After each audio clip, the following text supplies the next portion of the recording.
অনেকদিন আগের কথা। নীল আকাশের নিচে, নীল সাগরে, নীল পানিতে নীল নামের এক জেলে বাস করত। তার নাম নীল কেন রাখা হয়েছে তা কেউ জানত না, কিন্তু কাকতালীয়ভাবে নীল জেলের বেঁচে থাকার মাঝে প্রকৃতির কত নীলের সমাগম হয়েছিল। ছোট্ট নীল জেলে প্রতিদিন তার বাবাকে মাছ ধরতে সাহায্য করতে সাগরে আসত। সে খুব উদার ছিল। বাবার অলক্ষ্যে অনেক মাছকে সে পানিতে ছেড়ে দিত। বাবার জালে আটকে থাকা মাছগুলো দেখে তার অনেক কষ্ট হতো। কেমন ছটফট করতো ওগুলো। একদিন হলো কি, নীল জেলের বাবার জালে একটা কচ্ছপ আটকা পড়ল। কচ্ছপরা সবসময় ভান করে থাকতে পছন্দ করে। জালে আটকে যাওয়া কচ্ছপটিও মরার মতো চুপটি মেরে রইল। নীল জেলের বাবা সেটিকে মরা মনে করে নৌকাতেই ফেলে রাখল। এদিকে কচ্ছপ ছানার যায় যায় অবস্থা। পানি ছাড়া আর কতক্ষণ ব্যস্ত থাকা যায়। সেদিন আকাশে প্রখর সূর্যটা একটুও বিশ্রাম নিচ্ছিল না। প্রচন্ড রোদে কচ্ছপ ছানার শরীর শুকিয়ে কাঠ হয়ে যাবার জোগাড়। কচ্ছপ ছানা দুর্বল হয়ে গেলেও বুদ্ধির লোপ পায়নি।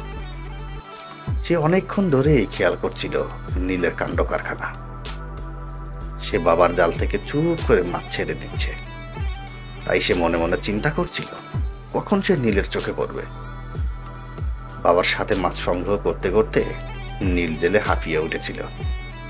একটু বিশ্রাম নিবে বলে বসল, কিন্তু ভুল করে কচ্ছপ ছানাটির উপরেই বসে পড়ল। ছোট্ট কচ্ছপ অনেক কষ্টে নড়ে চড়ে উঠল। নীল ভয় পেয়ে গেল তার নিচ থেকে কে নড়ছে। উঠে বসতেই দেখল সে একটা ছোট্ট কচ্ছপের উপর বসেছিল। কচ্ছপটির জন্য তার খুব মায়া হলো। সে কচ্ছপটিকে আদরের সাথে হাতে নিল। মনে করেছিল কচ্ছপটি মারা গেছে, কিন্তু কচ্ছপটি তার খোলসের ভিতর থেকে মাথা বের করল। তা দেখে নীলের আনন্দ কে দেখে, সে নাচতে লাগলো। নীল হঠাৎ নাচানাচি বন্ধ করে দিল, কারণ কেউ তাকে ডাকছে, কিন্তু কে সে তা বুঝতে পারছিল না। একসময় বুঝতে পারল তার হাতের থাকা কচ্ছপ ছানাটি তাকে ডাকছে। কচ্ছপটি মাথা বের করে কাঁদো কাঁদো হয়ে বলছে, ও ভাই ছোট্ট জেলে, আমাকে পানিতে ছেড়ে দাও না, আমি কচ্ছপদের কাছে ফিরে যাই। নীলের খুব মায়া হলো, সে তাকে পানিতে ছেড়ে দিল। সন্ধ্যাবেলায় নীল সাগরের মাঝে প্রচন্ড ঢেউ খেলতে লাগলো। ঝড় উঠেছে, কিন্তু নীলদের নৌকাও তখন পাড়ে আসতে পারেনি। একসময় নীলদের ছোট্ট নৌকাটা ঝড়ের সাথে পাল্লা দিয়ে ভেসে থাকতে পারল না, সেটি ডুবে গেল।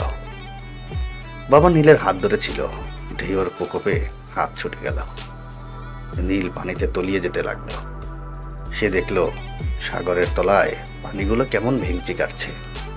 তার দম বন্ধ হয়ে আসার জোগাড়।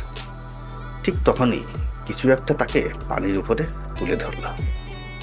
নীল চেয়ে দেখল তাকে দুটি কচ্ছপ ভাসিয়ে ডাঙ্গায় নিয়ে যাচ্ছে, আর পাশে থেকে কানে কানে চুপি চুপি কেউ বলে যাচ্ছে, বন্ধু, তোমার প্রতিদান দিয়ে গেলাম।